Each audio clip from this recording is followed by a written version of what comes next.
Good to see you. Good to see you again, as always. I just want to take a second right here. To recognize that this is the 73rd anniversary of D-Day.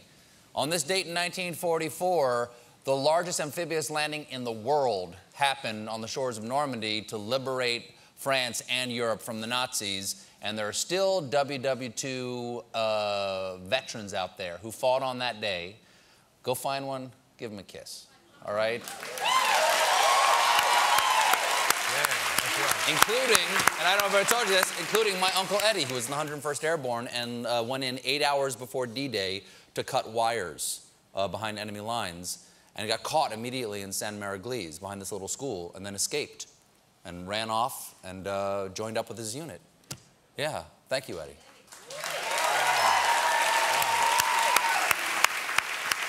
Now, folks, the president's executive order blocking immigrants from 6 Muslim-majority countries is headed to the Supreme Court.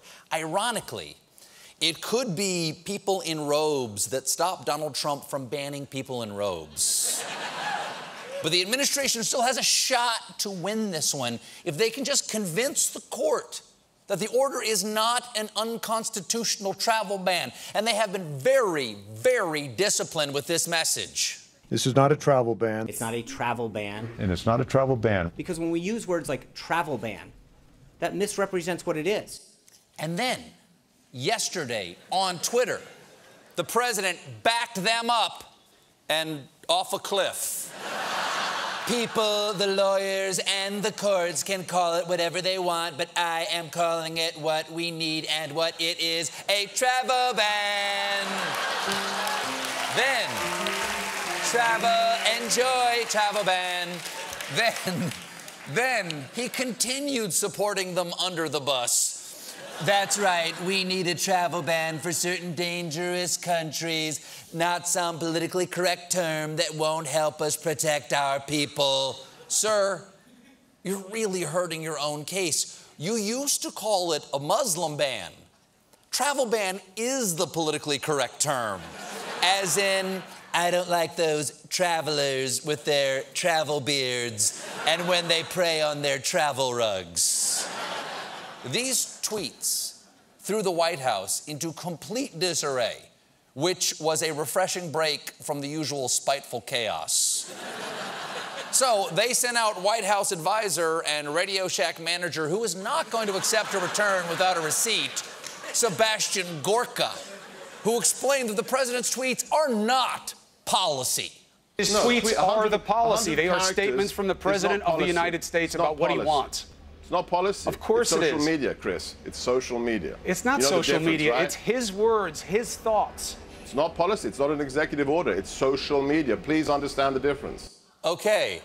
I understand the difference between policy and social media.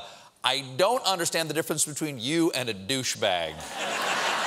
Okay, please understand the difference. Please. Please understand the difference. But loud and clear, okay? I get the message. President Trump's tweets are not considered official statements. End of, I'm sorry, what's that? Are President Trump's tweets considered official White House statements? Well, the president is the president of the United States, so they're considered official statements by the president of the United States. Ah!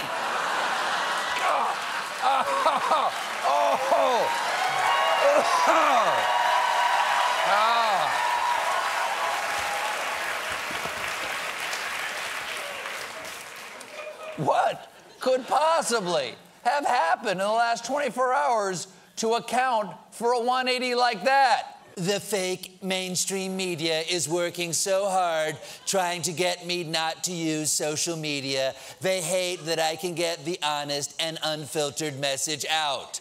Oh, yes. Oh, yes, the media hates it. And let me just say something quickly to Donald Trump. First of all, thanks for watching, sir. Second, as an honorary member of the media, please stop tweeting, especially early in the morning, so we have to write about it all day long, because That's a lot of material for us to have on our show. Some days we come up with too many jokes and we have some left over for the next day, and I have to start drinking early. So please, no tweeting. None. I demand it. But here's the thing.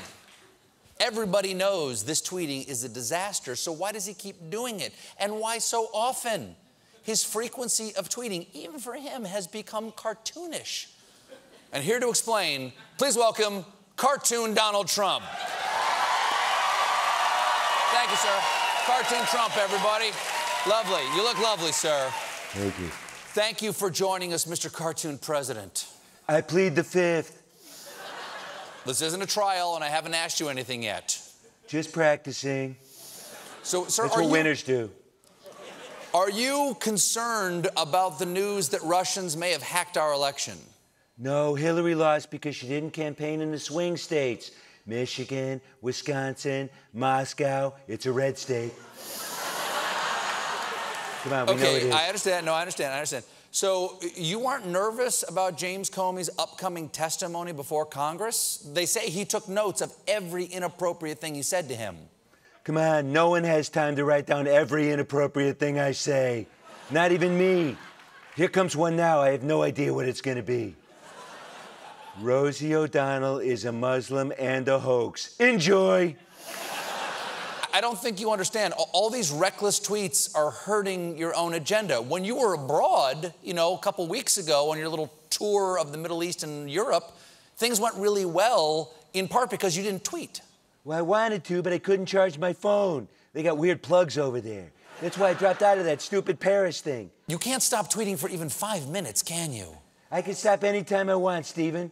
I can stop tweeting anytime I want, Steve. See what I'm saying? All right, I'll stop. Willpower.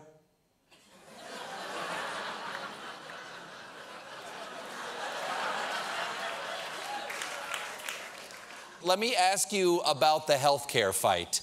Just a quickie. Fake news, lies all about the travel ban. We must ...